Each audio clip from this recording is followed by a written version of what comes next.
अस्सलाम वालेकुम। जी वालेकुम सलाम सर, कुलविंदर सिंह बाजवा सर। जी बिस्मिल्लाह जी हैं जी, की हाल है? ठीक ठाक हो?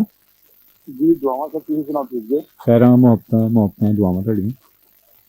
जी सर, बड़ी अच्छी अपना गुफ्तगू अपना करके गए ने जो भी मोहतरम आए ने ते मिशाल जी, जी दो मोहतरमा अंदर की आईयां ने गल तो साडे सर कोल गल हुण होई तिकर, एक मिशाल ते एक नाहीद। जी जी जी नहाई भी माशाल्लाह वो तो इस्लामाबाद तो हाँ देखो ना जी वो बगैर सुने तो कॉल कर रहे थे हाँ जी हाँ जी हाँ ते जी ये थोड़ी जरूरत है ना सर अपना जी मोहब्बत बिल्कुल है यही थोड़ी यही लोग जेड़े ने यही यही थोड़ा गल। प्रोग्राम सुनते ने और अपना किते लग जाते ने हाँ जी। ते अपना बिल्कुल उनसे ना थोड़ा हम्म, उनसे जिला जी जी जी जी शामिल होंगे। बिल्कुल जी, मोहब्बत की गल ਤੇ है। ਸਰ ਅੰਦਰ ਦੀ ਗੱਲ ਜਿਹੜੀ ਹੈ ਉਹ ਇਸ ਤਰ੍ਹਾਂ ਹੀ ਹੈ ਕਿ ਜਿਹੜੇ ਅੰਦਰ ਜਿਹੜੇ ਗੁਣੀ ਬੰਦੇ ਨੇ ਨਾ ਸਰ, जी जी ਜਿਵੇਂ ਕਿ ਸਾਡੇ ਉਲਮਾ ਨੇ, ਜਿਵੇਂ ਕਿ ਜਿਹੜੇ ਕਿ ਆਸਥਾਨੇ ਨੇ ਸਾਡੇ, हम्म, ਖਾਨਗਾਹਾਂ ਨੇ ਜਿਹੜੀਆਂ ਸਾਡੀਆਂ, जी जी ਜਿਹੜੇ ਸਾਡੇ ਪੀਰ ਨੇ, ਜਿਹੜੇ ਮੁਰਸ਼ਿਦ ਨੇ, हाँ हाँ ਜਿਹੜੇ ਆਪਣਾ ਇਸ ਰਹਿਬਰ ਜਿਹੜੇ ਨੇ, जी ਜੀ ਉਹ ਜਿਸ ਵਕਤ ਤੁਸੀਂ ਉਹਨਾਂ ਕੋਲ ਜਾਂਦੇ ਹੋ ਜੀ ਅੰਦਰ ਦੀ ਗੱਲ ਪੁੱਛਣ ਵਾਸਤੇ, जी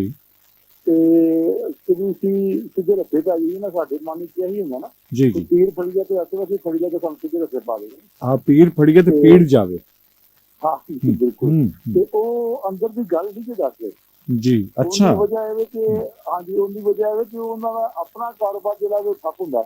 ਅਗਰ ਉਹ ਐਸੀ ਗੱਲ ਦੱਸ ਦੇਣ ਜਿਹਦੇ ਨਾਲ ਉਹਨਾਂ ਨੂੰ ਪਤਾ ਹੈ ਕਿ ਇਹ ਗੱਲ ਹਕੀਕਤ ਤੇ ਮਬਨੀ ਹੈ, ਪਰ ਅਸੀਂ ਜੀ ਆਪਣੇ ਮੁਰੀਦੈਨ ਨੂੰ ਜਾਂ ਆਪਣੇ ਜਿਹੜੇ ਅਕਾਇਦ ਦੇ ਸਾਡੇ ਹੈ ਨੇ ਮੰਨਣ ਵਾਲੇ, ਉਹਨਾਂ ਨੂੰ ਦੱਸਿਆ ਤੇ ਇਹ ਸਾਡੀ ਹੱਟੀ ਖਤਰੇ 'ਚ ਪੈ ਜਾਣੀ। ਹੱਟੀ ਖਤਰੇ ਚਾਹੀਦੀ ਸਰ, ਫਿਰ ਤੇ ਸਾਰੇ ਸਾਹਿਬਜ਼ਾਦੇ ਹੋ ਜਾਣੇ ਨੇ, ਹੂੰ ਸਾਰੇ ਖਲੀਫੇ ਹੋ ਜਾਣੇ ਨੇ, ਹੂੰ ਸਾਰੇ ਹੀ ਆਪਣਾ ਜਿਹੜੇ ਨੇ ਉਹ ਆਪਣਾ ਹੋ ਜਾਣੇ ਨੇ। ਹਾਂ ਤੇ ਹਾਂ ਇਸ ਵਾਸਤੇ ਫਿਰ ਅੰਦਰ ਦੀ ਗੱਲ ਜਿਹੜੇ ਨੂੰ ਦੱਸਦੇ ਨਹੀਂ, ਹਾਲਾਂਕਿ ਉਹਨਾਂ ਨੂੰ ਦੱਸਣੀ ਚਾਹੀਦੀ ਹੈ। ਹੂੰ ਉਹਨੂੰ ਇਨਸਾਨੀਅਤ ਨੂੰ, ਇਨਸਾਨ ਨੂੰ ਹੂੰ ਰਾਹੇ ਰਾਸਤੇ ਲਿਆਉਣ ਵਾਸਤੇ, ਉਹਨਾਂ ਨੂੰ ਆਪਣਾ ਸਿੱਧਾ ਰਸਤਾ ਦਿਖਾਉਣ ਵਾਸਤੇ ਠੀਕ ਹੈ। ਉਹਨਾਂ ਨੂੰ ਉਹ ਗੱਲ ਦੱਸਣੀ ਚਾਹੀਦੀ ਕਿ ਜਿਵੇਂ ਸਰ ਇੱਕ ਆਪਣਾ ਹਾਂ। ਬੜੇ ਨਾਮੀ ਗ੍ਰਾਮੀ ਜਿਹੜੇ ਤੁਹਾਡੇ ਆਪਣਾ ਡਾਕਟਰ ਹੋਏ ਨੇ, ਹਾਂ ਹਾਂ ਔਰ ਉਹ ਆਪਣਾ ਜਿਹੜੇ ਨੇ ਆਪਣਾ ਜਿਹੜਾ ਉਹਨਾਂ ਦਾ ਤਜਰਬਾ ਸੀ ਹੂੰ ਉਹਦੇ ਟ੍ਰਾਂਸਫਰ ਨਹੀਂ ਕਰ ਸਕੇ। ਹੂੰ ਹਾਲਾਂਕਿ ਉਹਨੂੰ ਟ੍ਰਾਂਸਫਰ ਕਰਨਾ ਚਾਹੀਦਾ ਜੀ ਜੀ ਜੀ ਜੀ ਬਿਲਕੁਲ। ਜਿੱਥੋਂ ਕਦੋਂ ਫੋਟ ਹੋ ਗਏ ਨੇ, ਉਹ ਆਪਣੇ ਨਾਲ ਹੀ ਕਬਰ ਦੇ ਵਿੱਚ ਹੀ ਉਹ ਆਪਣਾ ਫਨ ਲੈ ਗਏ ਨੇ, ਔਰ ਹੂੰ ਫਨ ਨੂੰ ਜਿਹੜਾ ਵੇ ਉਹ ਅੰਦਰ ਦੀ ਜਿਹੜੀ ਉਹਨਾਂ ਦੀ ਹੈ ਸੀ ਸਾਰੀ, ਹੂੰ ਉਹ ਸਾਰੀ ਜਾਇਆ ਹੋਈ ਹੈ। ਹੂੰ ਹਾਲਾਂਕਿ ਅਗਰ ਉਹ ਆਪਣੇ ਜਿਹੜੇ ਉਹਨਾਂ ਦੇ ਸ਼ਾਗਿਰਦ ਨੇ ਉਹਨਾਂ ਤੱਕ ਆਪਣਾ ਫਨ ਜਿਹੜਾ ਵੇ ਜੀ ਉਹ ਆਪਣਾ ਜਿਹੜਾ ਹੈ ਉਹ ਟ੍ਰਾਂਸਫਰ ਕਰਦੇ ਹਾਂ ਤੇ ਹਾਂ ਸਰ ਉਹ ਹਰ ਜਿਹੜਾ ਵੀ ਬੰਦਾ ਜਿਹੜਾ ਵੇ ਉਹਦੀ ਤੱਕ ਰਸਾਈ ਹੁੰਦੀ ਸੀ। ਹੂੰ ਔਰ ਇੰਨਾ ਜਿਹੜਾ ਆਮ ਇੱਕ ਵੱਡਾ ਪ੍ਰੋਫੈਸਰ ਜਿਹੜਾ ਹਾਂ ਹਾਂ 5,000 ਦੀ ਆਪਣਾ ਫੀਸ ਲੈ ਰਿਹਾ ਵੇ, ਹਾਂ ਉਹ ਫੀਸ ਨਾ ਲੈਂਦਾ, ਉਹ 500 ਦੀ ਆਉਂਦੀ ਨਾ ਫੀਸ। ਹਾਂ ਹਾਂ ਹਾਂ ਹਾਂ, ਲੇਕਿਨ ਉਹਨੇ ਕਿਹਾ ਕਿ ਮੇਰੀ ਦਿਹਾੜੀ ਜਿਹੜੀ ਉਹ ਖਤਰੇ 'ਚ ਹੈ ਵਾਹ ਵਾਹ ਤੇ ਮੈਂ ਤੇ 5,000 ਲੈਣਾ ਪਿਆ ਵਾਂ। ਕੀ ਬਾਤ ਹੈ। ਮੈਂ ਜੇ ਅਗਰ ਆਪਣੇ ਅੰਦਰ ਦੀ ਗੱਲ ਆਪਣੇ ਕਿਸੇ ਆਪਣਾ ਸ਼ਾਗਿਰਦ ਨੂੰ ਦੱਸ ਦਿੱਤੀ ਜੀ ਜੀ ਤੇ ਉਹ ਆਪਣੀ ਨਵੀਂ ਚੀਜ਼ ਬਣਾ ਕੇ ਦਈ ਜਾਵੇਗਾ। ਇਸੇ ਮੇਰੇ ਕੋਲ ਤੇ ਕਿਸੇ ਨੇ ਨਹੀਂ ਜਾਣਾ। ਓਹੋ ਫੋਟ ਹੋ ਗਿਆ ਲੇਕਿਨ ਉਹ ਅੰਦਰ ਦੀ ਗੱਲ ਨਹੀਂ ਦੱਸੀ। ਯਾਨੀ ਉਹ ਇੱਕ ਕਹਿ ਲਵੋ ਕਿ ਇਹਨੂੰ ਅਸੀਂ ਇਹ ਵੀ ਕਹਿ ਸਕਦੇ ਹਾਂ ਕਿ ਮੁਨਾਫਕਤ ਦੀ ਇੱਕ ਐਸੀ ਬਦਿਆਨਤੀ ਸਰ, ਬਦਦਿਆਨਤੀ ਜੀ ਸਰ, ਇਹਦਾ ਲਫ਼ਜ਼ ਬੜਾ ਸਿੱਖ ਗਿਆ ਕਿ ਬਦਿਆਨਤੀ ਸਰ। ਹੂੰ ਮਕਸਦ ਕਹਿੰਦੇ ਕਿ ਤੁਸੀਂ ਅੱਲਾ ਨੇ ਅਗਰ ਤੁਹਾਨੂੰ ਆਪਣਾ ਜਿਹੜਾ ਦੇਖੋ ਜੀ ਨਾਨਕ ਸਾਹਿਬ ਜਿਹੜੇ ਨੇ ਜੀ ਉਹ ਇੱਕ ਜਗ੍ਹਾ ਤੇ ਗਿਆ ਤੇ ਉੱਥੇ ਆਪਣਾ ਉਹ ਆਪਣੇ ਕੰਨ ਪਾਏ, ਕਿਸੇ ਨੇ ਸਿਰੀ ਸੁਆਹ ਪਾਈ, ਹਾਂ ਉਹ ਸਾਰੇ ਬੈਠੇ ਸਨ ਉੱਥੇ ਹਾਂ ਹਾਂ ਤੇ ਉਹ ਕਹਿੰਦੇ ਨੇ ਜੀ ਇਹ ਪਹੁੰਚੇ ਨੇ ਸਾਰੇ। ਉਹਨਾਂ ਨੇ ਕਿਹਾ ਤੁਸੀਂ ਪਹੁੰਚੇ ਜੀ ਤੇ ਇੱਥੇ ਜੰਗਲਾਂ 'ਚ ਕੀ ਕਰਦੇ ਪਏ? ਹਾਂ ਹਾਂ ਜਾਓ ਜਾ ਕੇ ਇਨਸਾਨੀਅਤ ਦੀ ਖਿਦਮਤ, ਇਨਸਾਨੀਅਤ ਨੂੰ ਇਹਨਾਂ ਡੇਰਿਆਂ ਦੇ ਵਿੱਚੋਂ ਕੱਢੋ।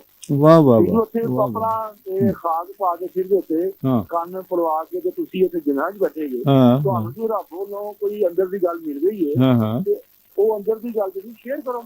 ਬਹੁਤ ਅੱਛੇ ਬਈ, ਬਹੁਤ ਜਾ ਅੱਛੇ। ਕੇ ਉਹਨਾਂ ਨੇ ਨਾਨਕ ਸਾਹਿਬ ਨੇ ਕਿਹਾ ਕਿ ਵੀ ਜਾਓ ਜਾ ਕੇ ਜਿਹੜੀ ਆਪਣਾ ਇਨਸਾਨੀਅਤ ਹੈ, ਖੁਦਾਈ ਜਿਹੜੇ ਲੋਕ ਨੇ ਉਹਨਾਂ ਨੂੰ ਰਾਹੇ ਰਾਸਤੇ ਲਿਆਓ, ਠੀਕ ਹੈ। ਉਹਨਾਂ ਨੂੰ ਆਪਣੇ ਰੋਟੀ ਵੰਡੋ। ਹਾਂ ਹਾਂ ਹਾਂ ਹਾਂ ਦੇਖੋ ਨਾ ਜੀ, ਇਹ ਗੱਲ ਹੈ ਕਿ ਵੀ ਇਹ ਤੇ ਸੱਚਾਈ ਜਿਹੜੇ ਅੰਦਰ ਦੀ ਸੱਚਾਈ ਨਾ ਸਰ, ਜੀ ਜੀ ਉਹ ਬਾਹਰ ਰੱਖਣੀ ਚਾਹੀਦੀ ਹੈ। ਲੋਕ ਉਹਨਾਂ ਤੋਂ ਆਪਣਾ ਜਿਹੜਾ ਵੇ ਨਾ ਆਪਣਾ ਸਬਕ ਸਿੱਖਣ ਔਰ ਉਹਨਾਂ ਤੋਂ ਫਾਇਦਾ ਮੁਸਤਫੀਦ ਹੋਣ। ਹਾਂ ਹਾਂ ਹਾਂ ਹਾਂ ਮੁਸਤਫੀਦ ਹੋਣ ਇਹੀ ਸਰ ਆਪਣਾ ਅਸੀਂ ਜਿਹੜੇ ਨਾ ਉਹ ਮਸੀਹਰ ਹੀ ਆ ਨਾ ਜੀ, ਇੱਕ ਦੂਸਰੇ ਨੂੰ ਪੈਗਾਮ ਪਹੁੰਚਾਉਣ ਵਾਲੇ। ਜੀ ਜੀ ਇਹ ਅਮਾਨਤ ਹੈ, ਇਹ ਅਮਾਨਤ ਹੈ ਨਾ।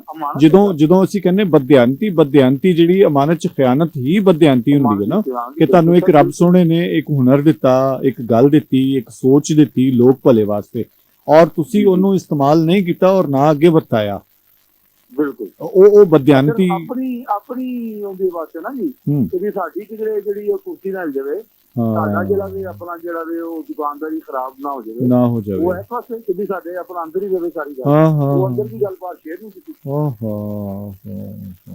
ਤਾਂ ਸਰ ਨਾਕਸ ਦੀ ਇੱਕ ਉਹ ਜਨਾਬ ਐਡੀ ਵੱਡੀ ਐਡੀ ਸੋਹਣੀ ਇਸ ਕਦਰ ਕਮਾਲ ਤੁਸੀਂ ਗੁਫ਼ਤਗੂ ਕੀਤੀ ਹੈ ਔਰ ਸਾਨੂੰ ਰਾਏ ਪਾਇਆ ਹੈ ਔਰ ਸਾਨੂੰ ਯਕੀਨ ਕਰੋ ਕਿ ਇਹਦੇ ਵਿੱਚ ਕਾਫੀ ਸਾਰੀ ਤੁਸੀਂ ਮਾਲੂਮਾਤ ਐਸੀਆਂ ਦਿੱਤੀਆਂ ਨੇ ਜਿਹੜੀਆਂ ਮੇਰੇ ਖਿਆਲ ਮੇਰੀ ਸੋਚ ਵਿੱਚ ਔਰ ਮੇਰੇ ਬਹੁਤ ਸਾਰੇ ਸੁਣਨ ਵਾਲਿਆਂ ਦੇ ਕੋਲ ਉਹ ਮਾਲੂਮਾਤ ਨਹੀਂ ਸਨ ਤੁਹਾਡੀ ਬੜੀ ਮਿਹਰਬਾਨੀ ਸਰ ਬਹੁਤ ਮਿਹਰਬਾਨੀ ਸਰ ਸਰ ਸਲਾਮਤ ਰਹੋ, ਸਲਾਮਤ ਰਹੋ। ਅੱਲਾਹ ਹਾਫਿਜ਼।